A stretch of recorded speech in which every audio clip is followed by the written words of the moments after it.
I bought my home in 2001 in a modest little community of 42 houses. I was only 22 at the time, freshly married, and still figuring out how to be an adult. My wife and I chose that neighborhood for two simple reasons. The homes were affordable and the HOA dues were ridiculously low, just $51 a month. We closed on our house just after September 11th, when the real estate market had slowed dramatically, so we even managed to get a great deal. At that age, I didn't know much about HOAs, but I figured, how bad could it be? It didn't take long before the problems started.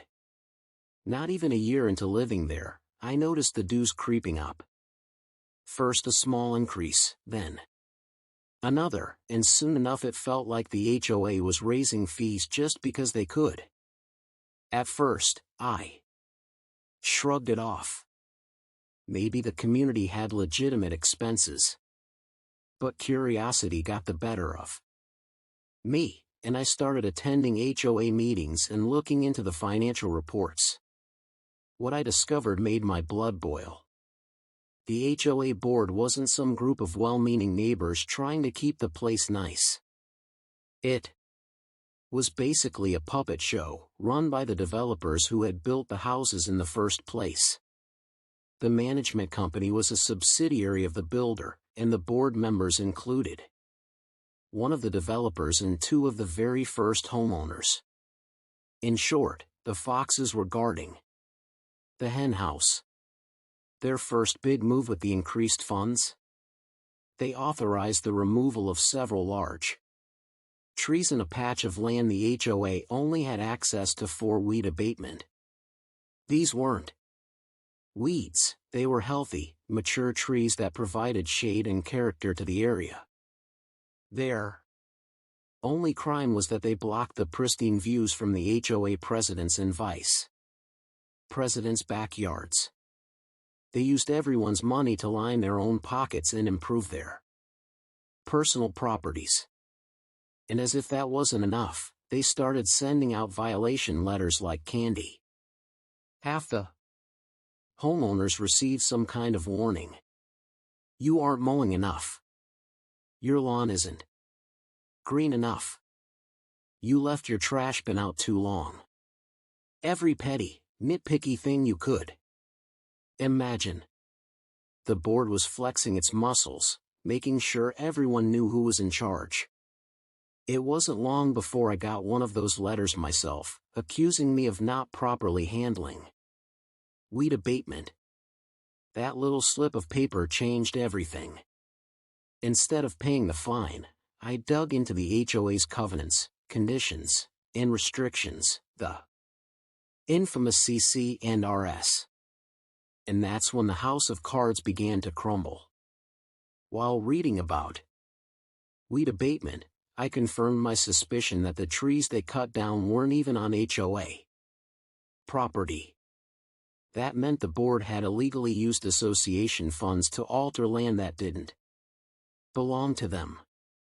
Digging deeper, I uncovered the inflated weed abatement budget line, which was nothing more than a cover for their personal landscaping project. Then came the real bombshell.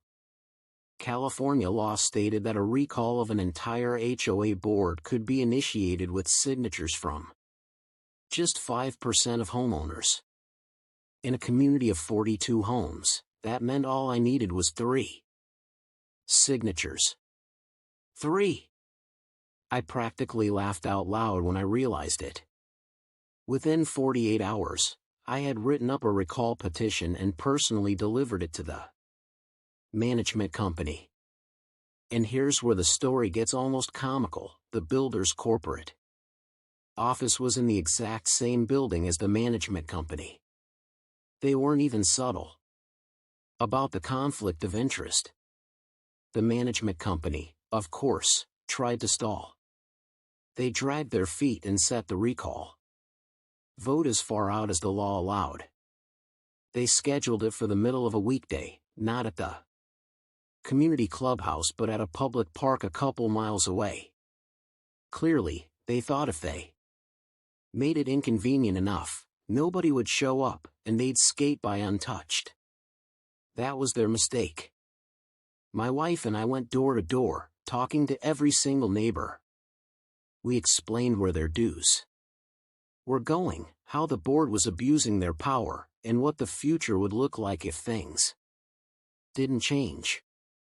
We also warned them about the board's plan to establish an architecture committee, which would mean homeowners would need HOA approval for any additions, landscaping, or even changes in paint color.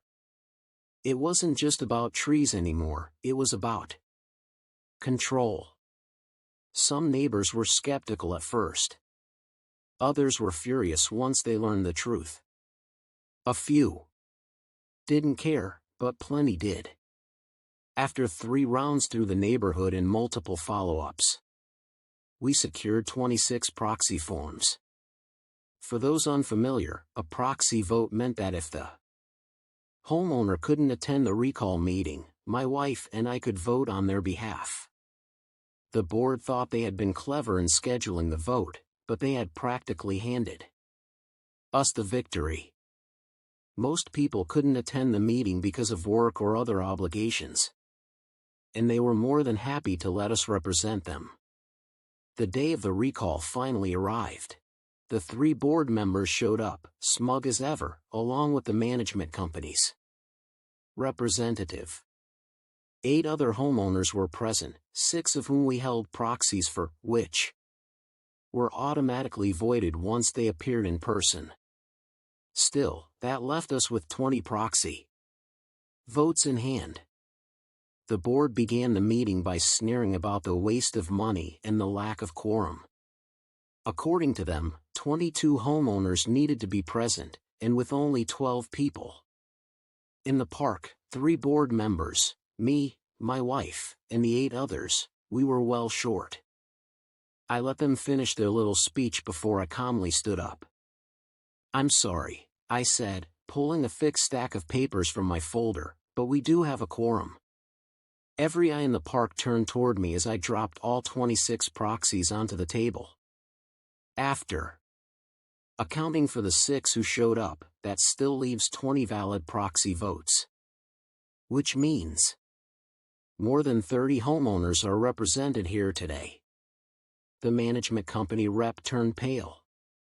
He snatched up the proxies and began frantically checking them against the homeowner list.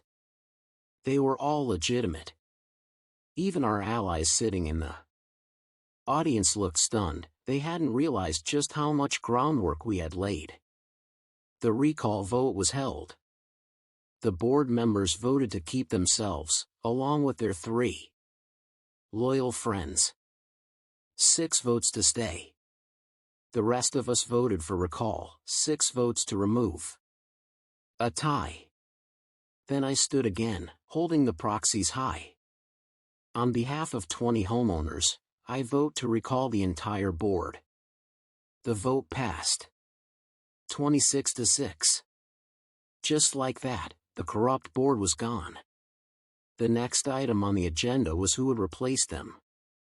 My wife, myself, and another neighbor who had supported the recall volunteered. With overwhelming proxy support, we were elected immediately. At 22 years old, I was now the HOA president of our community. That's when the management company tried their final trick. They stood up and announced that they were resigning immediately. It was their attempt to throw the community into chaos, thinking we had no backup plan. But I had anticipated it. I pulled out a copy of the HOA's management contract, highlighted section and all. Per your own contract, resignation requires 3 months' notice. We accept your resignation, effective 3 months from today. The look on that man's face was priceless. Nuclear-level fury mixed with the realization that a kid half his age had beaten him at his own game. Over the next few months, we carefully vetted and hired a new, independent management company, at half the cost. We did the same with the landscaping service, which also happened to be tied to the builder. Our community expenses dropped dramatically, and for once, the money was actually being used to maintain and improve the neighborhood. We also reversed every petty violation the old board had issued. Then we sent letters to the former board members, notifying them that we were considering a vote on whether their tree removal stunt constituted fraud against the association. The old HOA president couldn't take it. He put his house up for sale within a month and moved out shortly after. I still remember the day he left. As his moving truck pulled away, I stood on the sidewalk and waved cheerfully. He rolled down his car window, stuck his middle finger in the air, and drove off. I grinned from ear to ear. It remains one of the proudest moments of my life. If you enjoy powerful real-life revenge stories, make sure to like, share, and subscribe for more.